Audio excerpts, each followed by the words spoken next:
Circuit Management stepped in to host round 16 of the Formula One World Championship in two very steep in places.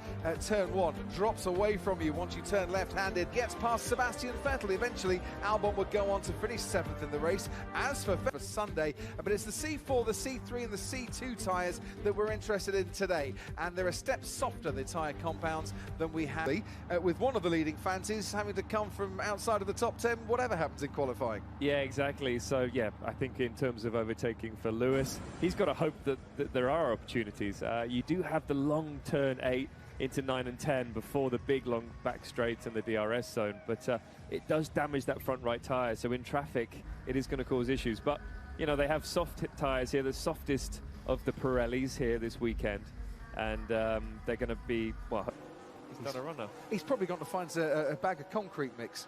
Yeah, he was admiring the concrete when I was down there in pit lane with him earlier on.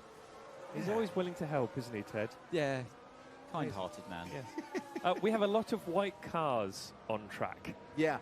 This weekend. These aren't... You got your work cut out, guys. Yeah, so we've got Schumacher and Mazepin in the traditional white and blue and red colours of the Haas. But we've also got Perez and we've got Verstappen in the traditional Honda colours of red and white with a bit of Red Bull yellow thrown in. It's not going to wash. Pretty well. Literally. Exactly. But we were just discussing various things which I'll tell you about later. But it's been a busy day so far, I've got to say. Lots of news coming out of the paddock. Some news about a new race format for next year, just a 3-day weekend, Friday, Saturday, Sunday, no media day on Thursday. That's coming out. Various stories about the engines getting confirmed for 2025, as well as the sustainable fuel. That's a few years away. We've got a bit of a traffic jam here down at turn 12. You don't want that. Yeah, what a disaster. That is not a place to be slowing down to build a gap to prepare a lap. Yeah, but that car's not slowing down. It's actually stopped on track, which I don't think is actually legal. Yeah, but the Aston Martin started that one. Fernando Alonso decided to go round and then thought, actually, no, I'm just going to sit right here. And then you've got a fast-moving Red Bull arriving on the scene way too quickly for safety's sake. Lewis taking a trip behind the car in front. And they know more about the tyres than ever before as well. So combine all that together, and that's why we see cars starting to slow down to a point they're stopping on track. Yes, you get the turbulence at turn 8, but to move the discussion on, is it a proper corner anymore for these drivers, or is it just completely flat? It is in the race. No, it wasn't. We saw in FP1 as well. On race fuel, they will be lifting off. And it's not just because of tyre preservation, it's the cars aren't comfortable to take it flat out. Used to be an absolute brute of a corner, didn't it? But once upon a time. It is still tough. I mean, look, other tough corners on the track like this at turn 9, where Nicholas Latifi's out of a bit of a spin, and you tell it's turn 9 because it's got a nice orange sausage curb right across it. And he's you have to go around that bollard as well if you run wide in turn 9, which he eventually does. It looks like he's driving a semi. Because you see the tyre going through such stress. And the car touching the ground and the sparks, yeah, it's wonderful. Sergio Perez goes fastest, and into the 124s we go. He's 300ths clear of Charles Leclerc at the moment, and Carlos Sainz is third fastest. We're watching Lewis Hamilton out on the track. His teammate Valtteri Bottas had put in a decent first sector on his latest lap. Hamilton goes second fastest, just 1/1000th of a second behind Sergio Perez. Leclerc has got a fair amount of pace on his medium tyres that he's running. Carlos Sainz ran the softs for his time. Just looking at Valtteri Bottas, he's the man that needs a very good qualifying session. He needs to put that car on pole position or second place, actually, with Lewis's engine penalty.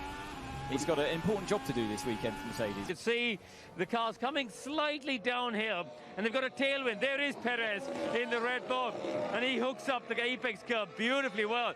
But they're effectively turning 180 degrees. So for a quick run just yet. But Ricciardo coming into this weekend saying that he's got high hopes. They haven't put exactly, a second of performance on that McLaren, but it just keeps developing better and better as they understand it. And he hopes to be in and amongst the mix. High hopes. We've all got high hopes. Not just Daniel Ricciardo, by the way, running that hard tyre. Lando Norris was as well, and he put a time that was only about 0.6 off Charles Leclerc, who was on the mediums. The hard tyre is not looking to be a bad tyre so far on this Friday, I don't think. Yeah. 16th fastest only, 1.2 seconds off the pace, but once again, another run on the soft tyres and the new set. That last sector is really, really tricky around here. It's super slow, and you know, the car is always laterally loaded and changing direction. It's not easy at all, and you do see them getting a little bit out of shape. Your thoughts on car balance? Very poor. Tons of understeer. Yeah, so I think he'd like that changing a touch. That was a fairly affirmative response there, wasn't it? It's something as the track continues to rubber up and grip up that you tend to get a more understeery balance. So I'm going to have, when you arrive at a braking zone or into a corner, I mean, you've driven this, pretty much this modern machinery, Jensen. How, explain to the fans what it's like to put yourself into that qualifying mode as a driver?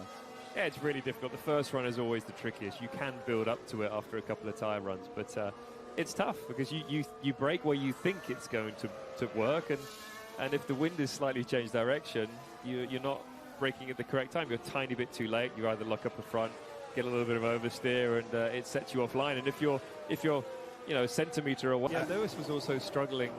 Lewis was also struggling for warm up earlier. So maybe they've raised the pressures or different temperature, so it's overheated through the lap now because this first sector was purple, and then it obviously fell away from there. Once again as well, in turn 9, I saw a huge amount of understeer go into the car like Norris had, and I'm just wondering if that puts too much stress as well through the surface of the tyre. But here comes Verstappen now on his lap down towards turn 7.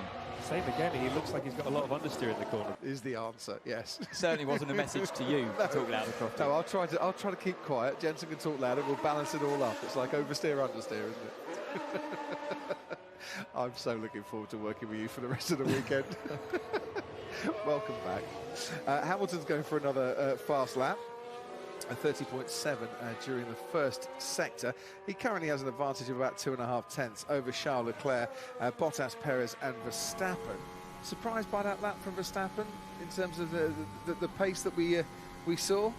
Yeah, he really doesn't like understeer, Max. No. He likes a car on edge, and I think that's why his teammates have been the Vettel way of driving. I wasn't the latest breaker, but I would carry speed through the corner, which works sometimes, other times it doesn't. You were the original smooth operator, really, weren't you? There was Sade, Jensen Button, and then You never sang about it, though. That's the problem. That's what I did, but, you know.